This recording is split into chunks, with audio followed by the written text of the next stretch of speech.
ಪ್ರಿಯ ವಿದ್ಯಾರ್ಥಿಗಳೇ, ಇವತ್ತು ಆ, ಮತ್ತೊಂದು ವಿಷಯ. ಯಾಕಂದರೆ ಎರಡನೇ ಚಾಪ್ಟರಲ್ಲಿ ಬಿ ಕಾನ್ಸೆಪ್ಟ್ ಯಾವುದಪ್ಪ ಅಂತೇಳಿದ್ರೆ ಪ್ರೈಮರಿ ಗ್ರೂಪ್ಸ್ ಅಂತ ಬರುತ್ತೆ, ಪ್ರಾಥಮಿಕ ಸಮೂಹಗಳು ಅಂತ ಬರುತ್ತೆ, ಪ್ರಾಥಮಿಕ ಮತ್ತು ಮಾಧ್ಯಮಿಕ ಸಮೂಹಗಳು ಅಂತ ಬರುತ್ತೆ. ಅದರಲ್ಲಿ ಮೊದಲನೇದಾಗಿ ಪ್ರಾಥಮಿಕ ಸಮೂಹಗಳ ಬಗ್ಗೆ ನಾವು ನೋಡೋಣ. ಯಾಕಂದರೆ ಅಮೇರಿಕದ ಶ್ರೇಷ್ಠ ಮನೋವಿಜ್ಞಾನಿ ಆದಂಥ ಚಾರ್ಲ್ಸ್ ಹಾರ್ಟನ್ ಕೂಲಿಯವರು ಕ್ರಿಸ್ತಕ 1909ರಲ್ಲಿ ತಮ್ಮ ಪ್ರಸಿದ್ಧ ಸೋಷಲ್ ಆರ್ಗನೈಸೇಷನ್ಸ್ ಎಂತಕ್ಕಂಥ ಪ್ರಸಿದ್ಧವಾದ ಗ್ರಂಥದಲ್ಲಿ ಸೋಷಲ್ ಆರ್ಗನೈಸೇಷನ್ ಮತ್ತು ಸಾಮಾಜಿಕ ಸಂಘಟನೆ ಅಂತ ಹೇಳ್ತಾರೆ, ಕನ್ನಡದೊಳಗೆ ಅದಕ್ಕೆ ಸಾಮಾಜಿಕ ಸಂಘಟನೆ ಅಂತ ಹೇಳ್ತಾರೆ. ಆ ಒಬ್ಬ ಗ್ರಂಥದಲ್ಲಿ ಪ್ರಾಥಮಿಕ ಸಮೂಹ ಅಂತಕ್ಕಂಥ ಒಂದು ಮೊದಲ ಬಾರಿಗೆ ಏನಪ್ಪ ಅಂದ್ರೆ ಪ್ರಾಥಮಿಕ ಸಮೂಹದ ಕಲ್ಪನೆಯನ್ನು ಮೊದಲ ಬಾರಿಗೆ ಪರಿಚಯಿಸಿದರು ಅಂತ ಹೇಳ್ತಾರೆ. ಅದಕ್ಕಾಗಿ ಚಾರ್ಲ್ಸ್ ಹಾರ್ಟನ್ ಕೂಲಿ ಅವ್ರನ್ನ ಏನು ಕರಿತೀವಪ್ಪ ಅಂತ ಹೇಳಿ ಪ್ರಾಥಮಿಕ ಸಮೂಹವನ್ನು ಪ್ರಥಮ ಬಾರಿಗೆ ಅವರು ಆ ಕಲ್ಪನೆಯನ್ನು ಪರಿಚಯಿಸಿದರು ಅಂತ ಹೇಳ್ತೀವಿ. 1909ರಲ್ಲಿ ಸೋಷಲ್ ಆರ್ಗನೈಸೇಷನ್ ಅಥವಾ ಸಾಮಾಜಿಕ ಸಂಘಟನೆ ಅಂತಕ್ಕಂಥ ಗ್ರಂಥದಲ್ಲಿ ಪರಿಚಯಿಸಿದರು ಅಂತ ಹೇಳ್ತಾರೆ. ಬಟ್ ಇವರು ಪ್ರಾಥಮಿಕ ಸಮೂಹದ ಬಗ್ಗೆ ಸುದೀರ್ಘ ವ್ಯಾಖ್ಯಾನವನ್ನು, ಬಹಳಷ್ಟು ವ್ಯಾಖ್ಯಾನಗಳನ್ನು, ಸುದೀರ್ಘವಾದಂಥ ವ್ಯಾಖ್ಯಾನವನ್ನು ಕೊಟ್ಟಿದ್ದಾರೆ. ಆದರೆ ಮಾಧ್ಯಮಿಕ ಸಮೂಹದ ಬಗ್ಗೆ ಎಲ್ಲಿಯೂ ಕೂಡ ಇವರು ಉಲ್ಲೇಖವನ್ನು ಮಾಡಲಿರುವುದನ್ನು ಕೂಡ ನಾವಿಲ್ಲಿ ಗಮನಿಸಬಹುದು.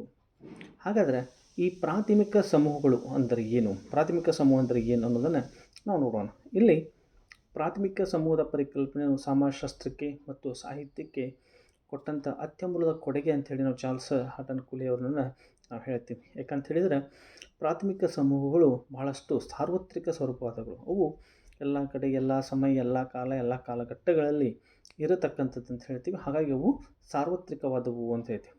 ಇಲ್ಲಿ ಈ ಪ್ರಾಥಮಿಕ ಸಮೂಹಗಳಿಗೆ ಸಾಮಾಜಿಕ ಸಂಘಟನೆಗಳಿಗೆ ಕೇಂದ್ರ ಬಿಂದುಗಳಾಗಿವೆ ಅಂತ ಹೇಳ್ತಾರೆ.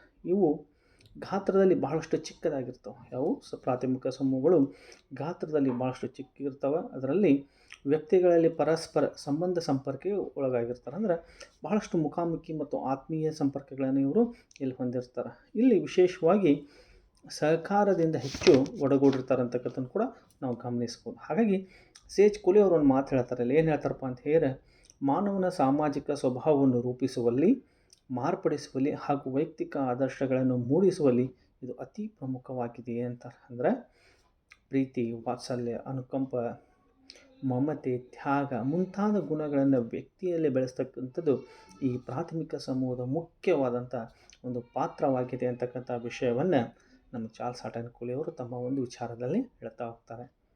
ಇದಕ್ಕೆ ಸಂಬಂಧಪಟ್ಟಂತೆ ಕೆಲವೊಂದು ವ್ಯಾಖ್ಯೆಗಳನ್ನು ನಾವು ನೋಡಲಾಗಿ, ಮೊದಲನೇದು ಸಿ ಎಚ್ ಕೂಲಿ ಅವ್ರದ್ದು.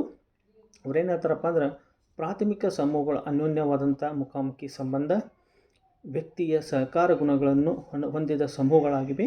ಎಲ್ಲಕ್ಕಿಂತ ಮುಖ್ಯವಾಗಿ ವ್ಯಕ್ತಿಯ ಸಾಮಾಜಿಕ ಸ್ವರೂಪ ಮತ್ತು ಆದರ್ಶಗಳನ್ನು ರೂಪುಗೊಳಿಸುವಲ್ಲಿ ಪ್ರಾಥಮಿಕ ಸಮೂಹಗಳು ಎನಿಸಿಕೊಳ್ಳುತ್ತವೆ. ಅಂದರೆ ಪ್ರಾಥಮಿಕ ಸಮೂಹ ಅಂದರೆ ಬಹಳಷ್ಟು ಮುಖಾಮುಖಿ ಸಂಬಂಧಗಳನ್ನ ಹೊಂದಿರ್ತಾವೆ, ಬಹಳಷ್ಟು ಆತ್ಮೀಯ ಸಂಬಂಧಗಳು ಹೊಂದಿರ್ತಾವೆ, ನಿಕಟ ಸಂಬಂಧ ಹೊಂದಿರ್ತಾವೆ ಮತ್ತು ಆದರ್ಶ ಮೌಲ್ಯಗಳನ್ನು ಬೆಳೆಸುವಲ್ಲಿ ಭಾಳಷ್ಟು ಪ್ರಮುಖ ಪಾತ್ರವನ್ನು ವಹಿಸುತ್ತವೆ ಅಂತಕ್ಕಂಥ ವಿಚಾರವನ್ನು ಕೂಡ ಅವ್ರು ಹೇಳ್ತಾರೆ. ಯಾರು? ಸಿ ಎಚ್ ಕೂಲಿ ಅವರು.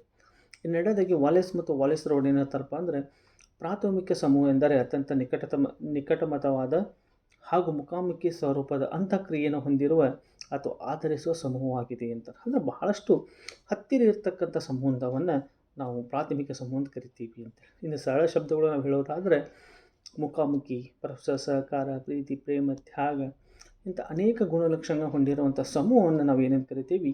ಪ್ರಾಥಮಿಕ ಸಮೂಹ ಅಂತ ಕರಿತೀವಿ ಅಂಥೇಳಿ ಸಾಮಾನ್ಯ ಅರ್ಥದೊಳಗೆ, ಸಾಮಾನ್ಯ ಶಬ್ದದೊಳಗೆ ನಾವು ಇದನ್ನು ಉಲ್ಲೇಖಿಸಬಹುದು ಅಂತ ಹೇಳ್ತಾರೆ.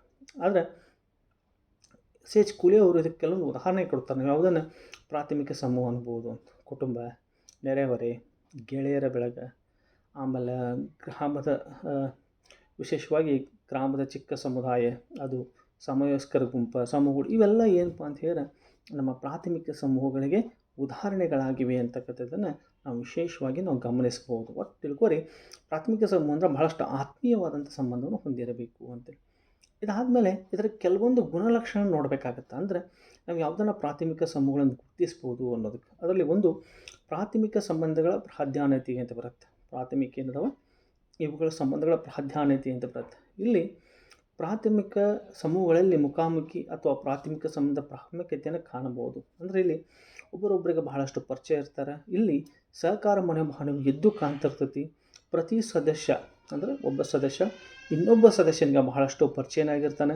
ಪ್ರತಿ ಸದಸ್ಯನ ವಿಶೇಷವಾಗಿ ಹೆಸರು, ಸ್ಥಾನಮಾನ, ಪಾತ್ರ, ಶಿಕ್ಷಣದ ಮಟ್ಟ, ಕೀರ್ತಿ, ಚಾರಿತ್ರ್ಯ ಎಲ್ಲವೂ ಮುಂತಾದವುಗಳ ಬಗ್ಗೆ ತಿಳ್ಕೊಂಡಿರ್ತಾರೆ. ಒಬ್ಬರೊಬ್ಬರು ಬಹಳಷ್ಟು ತಿಳ್ಕೊಂಡಿರ್ತಾರೆ. ಯಾಕಂದ್ರೆ ಅವ್ರ ಪಾತ್ರ, ಅಂತಸ್ತು, ಕೀರ್ತಿ, ಅವ್ರ ವರ್ಚಸ್ಸು ಇವೆಲ್ಲವೂ ಅವರಿಗೆ ಗೊತ್ತಿರ್ತವೆ. ಯಾಕಪ್ಪ ಅಂದ್ರೆ ಅವರಲ್ಲಿ ಭಾಳಷ್ಟು ನಿಕಟತಮವಾದ ಮತ್ತು ಸ್ನೇಹಪರತವಾದ ಮತ್ತು ಒಂದೇ ಕಡೆ ಇರುವುದರಿಂದ ಬಹಳಷ್ಟು ಮುಖಾಮುಖಿ ಸಂಬಂಧ ಏರ್ಪಡುವುದರಿಂದ ಗಮನಿಸ್ಬೋದು. ಹಾಗಾಗಿ ಇವುಗಳನ್ನ ಕುಟುಂಬ ಇರ್ಬೋದು, ನೆರೆಹೊರೆ ಇರ್ಬೋದು, ಮಿತ್ರರ ಬಳಗ ಇರ್ಬೋದು, ಮಕ್ಕಳ ಆಟದ ಸಮೂಹ ಇರ್ಬೋದು, ಚಿಕ್ಕ ಸಮೂಹಗಳಲ್ಲಿ ನಾವನ್ನೆಲ್ಲ ಕಾಣ್ಬೋದು ಅಂಥೇಳಿ ಸಿ.ಎಚ್. ಕೋಳಿ ಅವರು ಇಲ್ಲಿ ಹೇಳ್ತಾರೆ. ಇದರಲ್ಲಿ ಕೆಲವೊಂದು ಒಂದನೇ ಪಾಯಿಂಟ್ ಒಳಗೆ ನಾವು ಏನು ಪ್ರಾಥಮಿಕ ಸಂಬಂಧ ಪ್ರಾಧಾನ್ಯತೆ ಅಂತ ಹೇಳ್ತೀವಿ. ಇದರಲ್ಲಿ ಪ್ರಾಥಮಿಕ ಸಂಬಂಧಗಳಲ್ಲಿ ಏನಪ್ಪ ಅಂದರೆ ಕೆಲವೊಂದು ಅಂಶಗಳನ್ನು ಅವರು ಇಲ್ಲಿ ಹೇಳ್ತಾ ಹೋಗ್ತಾರೆ. ಅದರಲ್ಲಿ ಉದ್ದೇಶಗಳ ಅನ್ಯೋನ್ಯತೆ ಮತ್ತು ಸಮ ಉದ್ದೇಶ. ಇಲ್ಲಿ ಮುಖಾಮುಖಿ ಸಂಬಂಧ ಮತ್ತು ಸಹಕಾರಯುತವಾದ ಸಂಬಂಧ ಇರುವುದರಿಂದ ನಮ್ಮ ಉದ್ದೇಶ ಒಂದೇ ಆಗಿರುತ್ತದೆ, ಸ್ಪಷ್ಟವಾಗಿರ್ತದೆ ಅನ್ನೋದನ್ನು ನಾವು ಗಮನಿಸ್ಬೋದು. ಯಾಕಂದರೆ ಎಲ್ಲರ ಸುಖ ದುಃಖಗಳಲ್ಲಿ ಎಲ್ಲರೂ ಸಮನಾಗಿ ಭಾಗಿಯಾಗುವುದನ್ನು ಕೂಡ ನಾವಿಲ್ಲಿ ನೋಡ್ಬೋದು ಅಂತ ಹೇಳ್ತಾನೆ. ಎರಡದು ಸಂಬಂಧಗಳು ಗಮ್ಯ ಅಥವಾ ಗುರಿಗಳಾಗಿವೆ ಅಂತ ಹೇಳ್ತಾನೆ. ಅಂದರೆ ಇಲ್ಲಿ ಏನಾಗುತ್ತಪ್ಪ ಅಂತಂದರೆ ಇಲ್ಲಿ ಇರ್ತಕ್ಕಂಥ ಸಂಬಂಧಗಳು ಸ್ವಾರ್ಥ ಪ್ರೇರಿತಗಳಲ್ಲ, ಏನೋ ಒಂದು ಸ್ವಾರ್ಥ ಇಟ್ಕೊಂಡು ನಾವೆಲ್ಲ ಸೇರಿದೀವಿ ಅಂತಕ್ಕಂಥದ್ದಲ್ಲ. ಇಲ್ಲಿ ಒಬ್ಬನ ಕಷ್ಟದಲ್ಲಿ, ಒಬ್ಬನ ನೋವಲ್ಲಿ ಎಲ್ಲರೂ ಬೆರೀತಕ್ಕಂಥದ್ದನ್ನು ಗಮನಿಸ್ಬೋದು. ಅದೇ ರೀತಿ ಇಲ್ಲಿ ವ್ಯಾಪಾರಿ ಮನೋಭಾವದಿಂದ ಅಥವಾ ಆರ್ಥಿಕ ಲಾಭದಿಂದ ಸದಸ್ಯಗಳು ಇಲ್ಲಿ ಸೇರಿರುವುದಿಲ್ಲ ಅಂತ ಹೇಳ್ತಾರೆ. ಅಂದರೆ ವ್ಯವಹಾರ ಮಾಡುವುದಿಲ್ಲ. ಸಂಬಂಧಗಳು ಆಂತರಿಕವಾಗಿ ಬಹಳ ಶ್ರೇಷ್ಠವಾಗಿರ್ತಾವೆ ಅಂತ ಹೇಳ್ತಾರೆ. ಯಾವುದೇ ಅಪೇಕ್ಷಣೆ ಮಾಡದೇ ಎಲ್ಲ ಸಂಬಂಧಗಳು ಸೇರಿರ್ತಾವೆ ಅಂತಕ್ಕಂಥದ್ದನ್ನು ನಾವಿಲ್ಲಿ ಗಮನಿಸಬಹುದು. ಮತ್ತೊಂದು ಸಂಬಂಧಗಳು ವೈಯಕ್ತಿಕ ಸ್ವರೂಪದಲ್ಲಿರ್ತವೆ. ಅಂದರೆ ವಿಶೇಷವಾಗಿ ಇಲ್ಲಿ ಏನಾಗುತ್ತಪ್ಪ ಅಂತಂದ್ರೆ ಪ್ರಾಥಮಿಕ ಸಮೂಹಗಳಲ್ಲಿ ಸಂಬಂಧಗಳು ವ್ಯಕ್ತಿಗತವಾದಗಳು. ಕಿಂಗ್ಸ್ಲೆ ಡೇವಿಸ್ ಅವರು ಏನು ಹೇಳ್ತಾರಪ್ಪ ಅಂದರೆ ಪ್ರಾಥಮಿಕ ಬಾಂಧವ್ಯವು ವ್ಯಕ್ತಿಗಳಿಗೆ ನೇರವಾಗಿ ಸಂಬಂಧಿಸಿದಾಗಿರ್ತದೆ. ಆದ್ದರಿಂದಲೇ ಪತ್ನಿಯರ ನಡುವಿನ ಸಂಬಂಧವು ಅವರಿಗೆ ವಿಶಿಷ್ಟವಾದದ್ದು. ಬೇರೆ ಯಾವ ಮೂರನೇ ವ್ಯಕ್ತಿಗೂ ಅಲ್ಲಿ ಸಂಬಂಧ ಇರೋಂಗಿಲ್ಲ. ಅಂದರೆ ಬಹಳಷ್ಟು ನೇರವಾಗಿ ಮುಖಾಮುಖಿಯಾಗಿ ಸಂಬಂಧ ಇರ್ತಾವೆ ಅನ್ನೋದನ್ನು ಅವರಿಲ್ಲಿ ಇನ್ನೊಂದು ಸಲ ಸ್ಪಷ್ಟಪಡಿಸ್ತಾರೆ. ಮತ್ತೊಂದು ಕಡೆ ಸರ್ವಾಂಗೀಯ ಸಂಬಂಧ. ಇಲ್ಲಿ ಸಂಬಂಧಗಳು ಸಹಜವಾಗಿ ಸ್ವಾಭಾವಿಕ ರೂಪದ ಮಾತ್ರವಲ್ಲ, ಸರ್ವಾಂಗೀಯೂ ಆಗಿವೆ ಅಂತ ಹೇಳ್ತಾನೆ. ಇಲ್ಲಿ ವ್ಯಕ್ತಿಯು ಯಾವುದೇ ಒಂದು ನಿಶ್ಚಿತ ವಿಷಯಕ್ಕೆ ಮಾತ್ರ ಸೀಮಿತವಾಗಿರದೆ ಸದಸ್ಯರ ಪೂರ್ಣ ವ್ಯಕ್ತಿತ್ವ ಅವುಗಳಲ್ಲಿ ಸಕ್ರಿಯವಾಗಿ ಭಾಗವಹಿಸುತ್ತದೆ ಅಂತ ಕೂಡ ಗಮನಿಸ್ಬೋದು. ಮತ್ತೊಂದು ಸ್ವಯಂ ಪ್ರೇರಿತ ಸಂಬಂಧಗಳು. ಪ್ರಾಥಮಿಕ ಸಂಬಂಧಗಳು ಹೆಂಗಿರ್ತಾವಪ್ಪ ಅಂತ ಹೇಳಿದ್ರೆ ವಿಶೇಷವಾಗಿ ಸ್ವಯಂ ಪ್ರೇರಿತವು ಮತ್ತು ಸ್ವಾಭಾವಿಕಗಳು ಆಗಿರ್ತವೆ. ಇಲ್ಲಿ ಕಡ್ಡಾಯ ಮತ್ತು ಒತ್ತಡದ ಅವಶ್ಯಕತೆ ಇರೋಂಗಿಲ್ಲ. ಇವುಗಳಲ್ಲಿ ಒಂದು ರೀತಿಯ ಸಹಜತೆ ಅಥವಾ ಅಕೃತ್ರಿಮತೆ ಇರುತ್ತದೆ ಅಂತಾರೆ. ಅಂದರೆ ತಾಯಿ ಮಗುವಿನ ಸಂಬಂಧ, ಪತ್ನಿಯರ ಸಂಬಂಧ, ಸ್ನೇಹಿತರ ಸಂಬಂಧ, ಈ ಥರನಾದ ಸಂಬಂಧಗಳನ್ನು ಜಾಸ್ತಿ ನಾವು ಎಲ್ಲಿ ನೋಡ್ತೀವಪ್ಪ ಅಂತ ಹೇಳಿದ್ರೆ ಪ್ರಾಥಮಿಕ ಸಮೂಹದಲ್ಲಿ ವಿಶೇಷವಾಗಿ ನಾವು ನೋಡ್ತೀವಿ. ಇನ್ನು ಎರಡನೇದು ಮೇನ್ ಪಾಯಿಂಟ್, ಎರಡನೇದು ಏನಪ್ಪ ಅಂತ ಹೇಳಿದ್ರೆ ಗಾತ್ರದಲ್ಲಿ ಭಾಳಷ್ಟು ಚಿಕ್ಕದಾದದ್ದು. ಯಾವುದು ಈ ಪ್ರಾಥಮಿಕ ಸಮೂಹಗಳು ಏನು ಮಾಡ್ತಾವೆ, ಗಾತ್ರದಲ್ಲಿ ಭಾಳಷ್ಟು ಚಿಕ್ಕದಾದದ್ದು ಅಂತೇಳಿ. ಪ್ರಾಥಮಿಕ ಸಮೂಹ ಯಾಕೆ ಚಿಕ್ಕ ಆಗ್ತಿರ್ತಾವಪ್ಪ ಅಂದರೆ ಸದಸ್ಯರ ಸಂಖ್ಯೆ ಇಲ್ಲಿ ಕಡಿಮೆ ಆದ್ದರಿಂದ ಪರಸ್ಪರ ಇವು ನೇರವಾಗಿ ಮತ್ತು ನಿಕಟವಾದ ಸಂಬಂಧಗಳನ್ನು ಹೊಂದಿರ್ತವೆ. ಹಾಗಾಗಿ ಇವು ಗಾತ್ರದಲ್ಲಿ ಚಿಕ್ಕದಾಗಿರ್ತವೆ ಅಂತ ಹೇಳ್ತಾನೆ. ಮತ್ತೊಂದು ಭೌತಿಕ ಸಾಮೀಪ್ಯ ಅಂತ ಹೇಳ್ತಾನೆ. ಅಂದರೆ ಪ್ರಾಥಮಿಕ ಸಮೂಹಗಳಲ್ಲಿ ಸದಸ್ಯರು ಒಂದೇ ಪ್ರದೇಶದಲ್ಲಿ ಒಟ್ಟಿಗೆ ಜೀವಿಸುವುದರಿಂದ ಅವರಲ್ಲಿ ನಿಕಟತೆ, ಸ್ನೇಹಪರತೆ ಬೆಳೆದು ಬಂದಿರುತ್ತವೆ ಅಂತ ಹೇಳ್ತಾನೆ. ಅಂದರೆ ಒಂದೇ ಕಡೆ ನಾವೆಲ್ಲರೂ ಬಹಳ ವರ್ಷಗಳ ಕಾಲ ಇರುವುದರಿಂದ, ಆಮೇಲೆ ಸದಸ್ಯರಿಗೆ ಒಟ್ಟಿಗೆ ಇದ್ದು ಪರಸ್ಪರ ನೇರ ಸಂಪರ್ಕ ಹೊಂದಿರುವುದರಿಂದ ಒಟ್ಟಿಗೆ ಕೆಲಸ ಮಾಡುವುದು, ಆಟ ಆಡುವುದು, ಊಟ ಮಾಡುವುದು, ನಲಿದಾಡುವುದು, ಮುದ್ದಾಡುವುದು, ಪೂಜೆ ಪುನಸ್ಕಾರಗಳನ್ನು ಮಾಡುವುದು ಮುಂತಾದವುಗಳನ್ನು ಸದಸ್ಯರ ಬಾಂಧವ್ಯದ ಬಾಹ್ಯ ಲಕ್ಷಣಗಳಂತೇಳಿ ನಾವು ಗಮನಿಸ್ತೀವಿ. ಹಾಗಾಗಿ ಇದನ್ನು ಏನು ಕರಿತೀವಿ, ಮೂರನೇದ್ದು ಭೌತಿಕ ಸಾಮೀಪ್ಯ ಅಂತ ಕರಿತೀವಿ. ಇನ್ನು ಫೋರ್ತ್ ಒನ್ ಸಮೂಹದ ಶಾಶ್ವತತೆ ಅಂತ ಹೇಳ್ತಾರೆ. ಪ್ರಾಥಮಿಕ ಸಮೂಹವನ್ನು ಹೆಚ್ಚು ಸುಭದ್ರವು ಮತ್ತು ಶಾಶ್ವತ ಸ್ವರೂಪ ಆಗೈತೆ ಅಂತ ನಾವು ಹೇಳ್ತೀವಿ. ಯಾಕಂದ್ರೆ ಸಾಮಾಜಿಕ ಸಂಬಂಧಗಳು ಹೆಚ್ಚು ಆಳವಾಗುತ್ತಾ ಬಂದಂತೆ ಸದಸ್ಯರಲ್ಲಿ ಸ್ನೇಹಪರತೆ, ನಿಕಟತೆ ಹೆಚ್ಚುತ್ತಾ ಹೋದಂತೆ ಸಮೂಹ ಏನಾಗುತ್ತೆ ಬಹಳಷ್ಟು ಗಟ್ಟಿಯಾಗುತ್ತಾ ಹೋಗುತ್ತಾ ಮತ್ತು ಶಾಶ್ವತೆಯಿಂದ ಕೂಡುತ್ತೆ. ಉದಾಹರಣೆಗೆ ಪತ್ನಿಯರ ಜಗಳ ಅದು ಏನಪ್ಪ ಅಂದ್ರೆ ಒಂದು ಕ್ಷಣಕ್ಕೆ ಮಾತ್ರ ಸೀಮಿತವಾಗಿರುತ್ತೆ. ಮತ್ತೊಂದು ಕ್ಷಣಕ್ಕೆ ಏನಾಗುತ್ತಪ್ಪ ಅಂತ ಹೇಳಿದರೆ ಆ ಜಗಳಗಳು ಇರೋಂಗಿಲ್ಲ. ಮತ್ತು ಪತ್ನಿಯರು ತಮ್ಮ ಜೀವನವನ್ನು ಸುಗಮವಾಗಿ ಸಾಗಿಸ್ಕೊತಾ ಹೋಗ್ತಾರೆ, ಸುಖದಿಂದ ಸಾಗಿಸ್ಕೊತಾ ಹೋಗ್ತಿರ್ತಾರೆ. ಅದನ್ನು ನೋಡ್ಬೋದು. ಹಾಗಾಗಿ ಸಮೂಹಗಳು ಬಹಳಷ್ಟು ಶಾಶ್ವತೆಯನ್ನು ಹೊಂದಿರುತ್ತವೆ ಗುರುತಿಸ್ಬೋದು. ಹಿನ್ನೆಲೆಯ ಸಾದೃಶ್ಯ 15 ಹೇಳ್ತಾರೆ. ಹಿನ್ನೆಲೆಯ ಸಾದೃಶ್ಯ. ಪ್ರಾಥಮಿಕ ಸಮೂಹದ ಸದಸ್ಯರು ಸಾಮಾನ್ಯವಾಗಿ ಸಮಾನ ರೂಪದ ಸಾಂಸ್ಕೃತಿಕ, ಮಾನಸಿಕ ಹಾಗೂ ಸಾಮಾಜಿಕ ಹಿನ್ನೆಲೆಯನ್ನು ಹೊಂದಿರುತ್ತಾರೆ. ಅವರ ದೃಷ್ಟಿಕೋನ, ಜೀವನದ ಬಗೆಗಿನ ಅವರ ಮೌಲ್ಯಗಳು, ಆದರ್ಶಗಳು ಹಾಗೂ ಗ್ರಾಮೀಣ ಮತ್ತು ಆದಿವಾಸಿ ಸಮುದಾಯದಲ್ಲಿ ಕಂಡುಬರತಕ್ಕಂಥ ಪ್ರಾಥಮಿಕ ಸಮೂಹಗಳಂತೂ ಕೆಲವೊಮ್ಮೆ ಅವರ ಆರ್ಥಿಕ ಹಾಗೂ ಧಾರ್ಮಿಕ ಹಿನ್ನೆಲೆ ಕೂಡ ಒಂದಾಗಿರ್ತದೆ ಅಂತಾರೆ. ಅಂದರೆ ಅವ್ರು ಯಾವ ರೀತಿ ಸಂಬಂಧ ಹೊಂದಿರ್ತಾರೆ ಅದರ ಮೇಲೆ ಅವು ಇರ್ತವೆ ಅಂತಕ್ಕಂಥದ್ದನ್ನು ಕೂಡ ನಾವು ಗಮನಿಸಬಹುದು.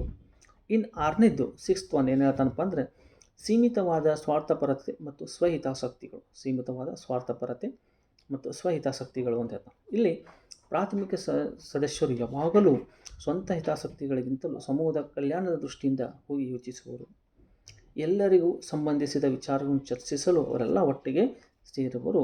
ಸರ್ವರ ಹಿತವು ಅವರಿಗೆ ಭಾಳಷ್ಟು ಮುಖ್ಯ ಎನಿಸುವುದು ಅಂತಂದರೆ ಒಬ್ಬರಿಗೆ ಸುಖಕ್ಕಿಂತ ಎಲ್ಲರ ಸುಖವನ್ನು ಬಯಸೋರಾಗಿರ್ತಾರೆ ಈ ಸಮೂಹದಲ್ಲಿ ಇರ್ತಕ್ಕಂಥದ್ದನ್ನು ನಾವು ನೋಡ್ಬೋದು. ಹಾಗಾಗಿ ಏನಂತಾರಪ್ಪ, ಇಲ್ಲಿ ಸ್ವಾರ್ಥಗಳು ಕಡಿಮೆ ಇರ್ತವೆ, ಸ್ವಹಿತಾಸಕ್ತಿಗಳು ಕೂಡ ಕಡಿಮೆ ಇರ್ತಾವೆ ಗಮನಿಸ್ಬೋದು. ಇನ್ನು ಹೇಳೋದು ಹಿತಾಸಕ್ತಿಗಳಲ್ಲಿ ಸಹಭಾಗಿತ್ವ ಅಂತ ಹೇಳ್ತಾನೆ. ಏನಂತಾನೆ, ಹಿತಾಸಕ್ತಿಗಳಲ್ಲಿ ಸಹಭಾಗಿತ್ವ. ಇಲ್ಲಿ ಪ್ರಾಥಮಿಕ ಸಮೂಹದ ಸದಸ್ಯರೆಲ್ಲರೂ ಒಂದೇ ದೃಷ್ಟಿಯಿಂದ ಇಟ್ಟುಕೊಂಡು ಇಲ್ಲಿ ಸೇರಿರ್ತಾರೆ. ದುಡಿಯುವರು ಸಾಮೂಹಿಕ ಪ್ರಗತಿಯತ್ತ ಕಲ್ಯಾಣದತ್ತ ಎಲ್ಲರ ಗಮನವನ್ನು ಬಗೆಹರಿಸ್ತಾರೆ. ಅಂದರೆ ಎಲ್ಲರೂ ಕೂಡ ದುಡಿಬೇಕು, ನಾವು ಏನೋ ಒಂದು ಸ್ಥಾನಮಾನ ಪಡಿಬೇಕು, ನಮ್ಮ ಕುಟುಂಬ ಚೆನ್ನಾಗಿರಬೇಕು ಅಂತಕ್ಕಂಥ ಮನೋಭಾವನೆಯನ್ನು ಹೊಂದಿರ್ತಾರೆ. ಸಮೂಹದ ಕಷ್ಟ ಕಾರ್ಪಣ್ಯಗಳು ಸುಖ ಸಂತೋಷಗಳಲ್ಲಿ ಎಲ್ಲ ಸದಸ್ಯರು ಸಹಭಾಗಿತ್ವವನ್ನು ನಾವು ವಿಶೇಷವಾಗಿ ಇಲ್ಲಿ ನೋಡ್ತೀವಿ. ಕಾರಣ, ಒಂದು ವಿಜಯವನ್ನು ಜಯಿಸಲು ಅಥವಾ ಅಪಾಯವನ್ನು ಎದುರಿಸಲು ಅಥವಾ ಗುರಿಯೊಂದನ್ನು ಸಾಧಿಸಲು ಪ್ರತಿಯೊಬ್ಬನು ಸ್ಫೂರ್ತಿಯನ್ನು ಅಥವಾ ಭಾವನಾತ್ಮಕ ಬೆಂಬಲ ಪಡೆಯುವುದು ಇಲ್ಲಿ ಅನಿವಾರ್ಯವಾಗುತ್ತದೆ ಅಂತ ಹೇಳ್ತಾರೆ. ಪ್ರತಿಯೊಬ್ಬ ಸದಸ್ಯನ ಉದ್ದೇಶ ಏನಾಗಿರ್ತದಪ್ಪ ಅಂತೇಳಿದರೆ ಇತರರನ್ನು ಕೈ ಜೋಡಿಸಿ ಬೆಂಬಲಿಸುವುದು ಇಲ್ಲಿ ಸಾಮಾನ್ಯವಾಗಿರ್ತದೆ ಅಂತಕ್ಕಂಥದ್ದನ್ನು ನಾವಿಲ್ಲಿ ಗಮನಿಸಬಹುದು. ಇನ್ನು 8th ಒನ್ ಏನು ಹೇಳ್ತಾನಪ್ಪ ಅಂದರೆ 8ನೇ ಪಾಯಿಂಟು ಸಂವಹನ ಸ್ವರೂಪ ಅಂತ ಹೇಳ್ತಾನೆ. 8ನೇ ದಿನ ಹೇಳ್ತಾರೆ ಸಂವಹನ ಸ್ವರೂಪ ಅಂತ ಹೇಳ್ತಾರೆ. ಇಲ್ಲಿ ಭೌತಿಕ ಸಾಮೀಪ್ಯದಿಂದ ಜನರೆಲ್ಲ ಒಟ್ಟಿಗೆ ಒಂದೆಡೆ ನೆಲೆಸುವುದು, ಇದರಿಂದ ಸದಸ್ಯರೊಳಗಿನ ಸಂಪರ್ಕವು ಏನಪ್ಪ ಅಂತ ಸುಲಭ ಸಾಧ್ಯವಾಗಿದೆ ಅಂತ. ಆದರೆ ವ್ಯಕ್ತಿಗಳು ನೇರನೋ ಮಾತನಾಡುವುದು, ಅಭಿಪ್ರಾಯ ಹಂಚಿಕೊಳ್ಬೋದು, ವಿಚಾರ ವಿನಿಮಯ ಮಾಡಿಕೊಳ್ಳುವುದು, ಇಲ್ಲಿ ಸಂವಹನವು ಯಾವುದೇ ಅಡೆತಡೆಗಳಿಂದ ವ್ಯಾಪಕವಾಗಿ ನಡೀತಕ್ಕಂಥ. ಒಂದೇ ಕಡೆ ಇರ್ತೀವಿ, ಭಾಳಷ್ಟು ಪರಸ್ಪರ ಪರಿಚಯ ಇರ್ತೀವಿ, ನಮ್ಮನ್ನು ನಾವು ಅರ್ಥ ಮಾಡ್ಕೊಂಡಿರ್ತೀವಿ. ಹೀಗಾಗಿ ಸಂವಹನವು ಭಾಳಷ್ಟು ಕರಾರುವಕ್ಕಾಗಿ ಮೌಖಿಕವಾಗಿ ನಡೆಯುವಂಥದ್ದನ್ನು ನಾವಿಲ್ಲಿ ನೋಡ್ತೀವಿ. ಹಾಗಾಗಿ ಇದು ಸಂವಹನದ ಶಾಶ್ವತ ಸ್ವರೂಪ ಅಂತೇಳಿ ಕೂಡ ನಾವು ಹೇಳ್ತೀವಿ. ಇದು 9th ಒನ್ 9ನೇದು ಏನು ಹೇಳ್ತೀವಪ್ಪ ಅಂದರೆ ವಿಶಿಷ್ಟತಮ ಸ್ವರೂಪದಲ್ಲದ ಸಮೂಹ ಅಂತ ಹೇಳ್ತಾರೆ. ವಿಶಿಷ್ಟತಮ ಅಲ್ಲದ ಸ್ವರೂಪವಲ್ಲದ ಸಮೂಹ ಅಂತ ಹೇಳ್ತೀವಿ. ಅಂದರೆ ಪ್ರಾಥಮಿಕ ಸಮೂಹವು ಸಹಜವಾಗಿ ಸ್ವಾಭಾವಿಕವಾಗಿ ಬೆಳೆದು ಬಂದಿರ್ಬೋದು. ಇದರ ಉದ್ದೇಶಗಳು ಕೂಡ ವಿಶಿಷ್ಟವಾದಗಳೇನಲ್ಲ. ಅಂದರೆ ಏನೋ ಸ್ಪೆಸಿಫಿಕ್ಕಾಗಿ ಇಂಥದ್ದು ಅಂತ ಹೇಳಿ ಇರೋಂಗಿಲ್ಲ, ಸಹಜವಾಗಿ ಬೆಳೆದು ಬಂದಂಥದ್ದು ಸಾಮಾನ್ಯ ಸ್ವರೂಪದ. ಆದರೆ ಇದು ಯಾವುದೇ ಒಂದು ನಿಶ್ಚಿತ ಉದ್ದೇಶದ ಒಂದು ಲಾಭಕ್ಕಾಗಿ ಮಾಡಿಕೊಂಡಂಥ ಒಂದು ಸಮೂಹ ಅಲ್ಲ ಅಂತ ಹೇಳ್ತಾರೆ. ಉದಾಹರಣೆಗೆ ಒಂದು ನೃತ್ಯ ಶಾಲೆಯಂತೆ, ಮನೋರಂಜನೆಯಂತೆ ಇದು ಎಲ್ಲೂ ಸ್ಟಾರ್ಟ್ ಆಗಿಲ್ಲ. ಅಂದರೆ ಏನೋ ಒಂದು ಉದ್ದೇಶ ಇಟ್ಕೊಂಡು ಒಂದು ಮನೋರಂಜನೆ ಕೊಡಬೇಕು, ಒಂದು ಡ್ಯಾನ್ಸ್ ಕ್ಲಾಸಸ್ ಸ್ಟಾರ್ಟ್ ಮಾಡಬೇಕು ಅಥವಾ ಇನ್ಯಾವುದೋ ಒಂದು ಉದ್ದೇಶಗೊಂಡಿದ್ದು ಆಗಿಲ್ಲ. ಇದರ ಸರ್ವಾಂಗೀಣ ಕಲ್ಯಾಣ ಸಾಧನೆಯ ಉದ್ದೇಶದೊಂದಿಗೆ ಇದು ಸ್ಟಾರ್ಟ್ ಆಗಿತ್ತು ಮತ್ತು ಸ್ವಾಭಾವಿಕವಾಗಿ ಸ್ವಯಂ ಪ್ರೇರಿತವಾಗಿ ಸ್ಥಾಪನೆಗೊಂಡಂಥ ಸಮೂಹವಾಗಿದೆ. ಯಾರೋ ಒತ್ತಾಯಕ್ಕೆ ಅಥವಾ ಯಾರ್ದೋ ಫೋರ್ಸಿಗೆ, ಯಾರ್ದೋ ಒಂದು ವಿಚಾರಕ್ಕೆ ಇದು ಸ್ಥಾಪನೆ ಆಗಿಲ್ಲ, ಸ್ವಯಂ ಪ್ರೇರಿತವಾಗಿ ಸ್ಥಾಪನೆವಾದಂಥ ಸಮೂಹಗಳಾಗಿವೆ ಅಂತ ಹೇಳ್ತಾರೆ. ಇನ್ನು 10ನೇ ಲಕ್ಷಣ ಕೊನೆಯದ್ದು ವಿಶೇಷವಾಗಿ ಪ್ರತ್ಯಕ್ಷ ಸಹಕಾರ ಅಂತ ಹೇಳ್ತಾನೆ. 10ನೇದು ಕೊನೆಯದ್ದು ಪ್ರತ್ಯಕ್ಷ ಸಹಕಾರ ಅಂತ ಹೇಳ್ತಾನೆ. ಪ್ರತ್ಯಕ್ಷ ಹಾಗೂ ನೇರ ಸಂಪರ್ಕವು ಪ್ರಾಥಮಿಕ ಸಮೂಹಗಳಿಗೆ ಎದ್ದು ಕಾಣುವುದು. ಎಲ್ಲರ ಸಾಮಾನ್ಯ ಉದ್ದೇಶಗಳ ಸಾಧನೆಗಾಗಿ ಇಲ್ಲಿ ಎಲ್ಲರ ಸಹಕಾರದಿಂದ ಶ್ರಮಿಸುವರು. ಅಂದರೆ ಎಲ್ಲರೂ ಕಷ್ಟಪಟ್ಟು ಶ್ರಮಿಸುವರು. ಸದಸ್ಯರು ಸ್ವಂತಕ್ಕಾಗಿ ದುಡಿಯಲು ಅಥವಾ ವೈಯಕ್ತಿಕ ಸ್ವಾವಲಂಬಿಗಳಾಗಲು ಅವರ ಧ್ಯೇಯವು ಕೂಡ ಮುಖ್ಯವಾದದ್ದು.